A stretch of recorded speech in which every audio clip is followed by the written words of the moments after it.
আন্তর্জাতিক কিরাত সংস্থা বাংলাদেশের উদ্যোগে ও ধর্ম মন্ত্রণালয়ের সার্বিক সহযোগিতায় বিশ্ব কোরআন প্রতিযোগিতার আদলে প্রথম আন্তর্জাতিক কোরআন প্রতিযোগিতা বাংলাদেশ 2024-এর কার্যক্রম আনুষ্ঠানিক উদ্বোধন ঘোষণা করেছেন গণপ্রজাতন্ত্রী বাংলাদেশ সরকারের মাননীয় ধর্মমন্ত্রী মোহাম্মদ ফরিদুল হক খান।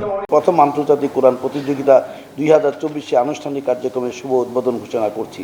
এরূপ আয়োজনের মাধ্যমে আমাদের প্রতিযোগীদের প্রতিভা বিকশিত হচ্ছে এবং তারা নিজেদেরকে উন্নত করতে পারছেন।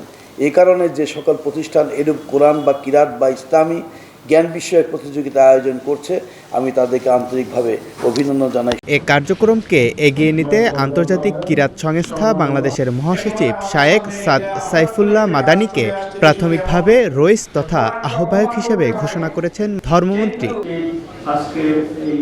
রাজধানীর সেগুনবাগিচাস্থ ঢাকা রিপোর্টার্স ইউনিটির নজরুল হামিদ মিলনায়তনে এ উপলক্ষে কার্যক্রম উদ্বোধনী অনুষ্ঠানের আয়োজন করে। প্রতিযোগিতা বিষয়ক মূল আলোচনা করেন আন্তর্জাতিক কিরাত সংস্থা বাংলাদেশের মহাসচিব ও আয়োজনে প্রধান শায়েখ সাদ সাইফুল্লাহ মাদানী। এই দিনটি ছিল আমাদের অত্যন্ত কাঙ্ক্ষিত এবং অপেক্ষিত। আমরা এই দিনের অপেক্ষায় অনেক বছর, অনেক দিন, অনেক যুগ পার করেছি। রব্বে কাবার শুকরিয়া, তিনি আমাদেরকে সেই দিনে উপনীত করেছেন।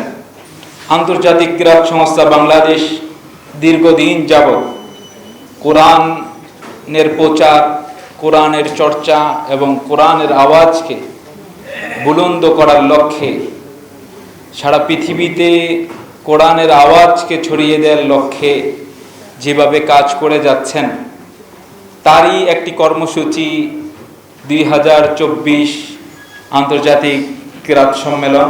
বাংলাদেশকে তুলে ধরার জন্য আন্তর্জাতিক কিরাত সংস্থা বাংলাদেশ সবসময় এই রাষ্ট্র, সরকার এবং মুসলমানের প্রতিনিধিত্ব করে এবং এই দেশের মর্যাদাকে বৃদ্ধির জন্য আগামী দিনেও এভাবে কাজ করবে ইনশাআল্লাহ।